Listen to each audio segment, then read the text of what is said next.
ঝাড়গ্রামে এসে উপস্থিত হয়েছেন প্রধানমন্ত্রী নরেন্দ্র মোদী এবং অন্যদিকে মেদিনীপুরে জুন মালিয়ার সমর্থনে রোড শো করছেন মমতা বন্দ্যোপাধ্যায়। আমাদের প্রার্থী তরুণ তুর্কি নেতা ডক্টর প্রণব টুডুর সমর্থনে আজকে যেই সভা, সেই সভা করার জন্য প্রণব টুডুকেও জোরে হাততালি দিয়ে আরও একবার আপনাদের সমর্থন জানাবেন, আপনাদের আশীর্বাদ দেবেন তাকে জয়যুক্ত করার জন্য।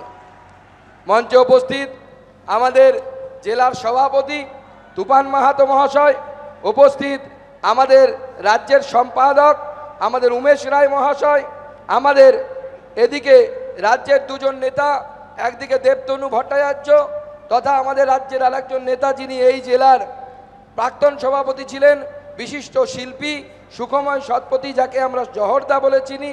উপস্থিত সামনের সারিতে আমাদের দুজন বিধায়ক, আমাদের মনোজ ওরাও এবং তার সাথে বুধরাই টুডু, তপনের বিধায়ক যিনি আমার লোকসভা কেন্দ্র থেকে এসেছেন।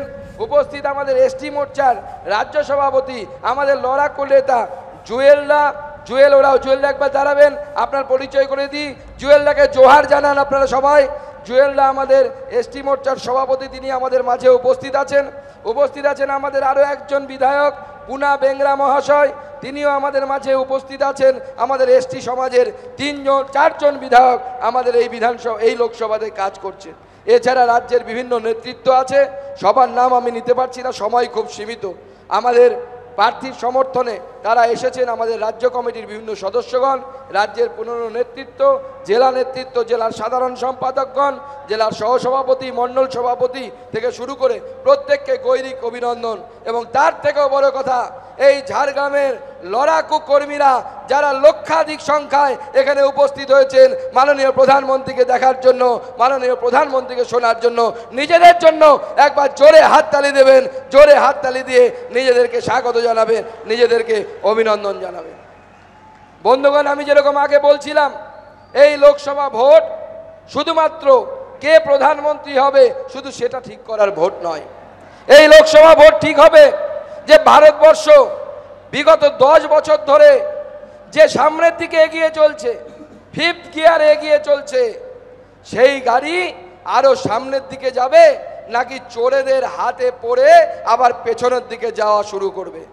কিন্তু এখনো পর্যন্ত যে কয়েকটি সিটে ভোট হয়েছে তাতে দেশের মানুষ ঠিক করে ফেলেছে যে 270-এর বেশি সিট দিয়ে তৃতীয়বারের জন্য, অলরেডি 270 সিট হয়ে গেছে, তৃতীয়বারের জন্য প্রধানমন্ত্রী হতে চলেছেন নরেন্দ্র মোদী।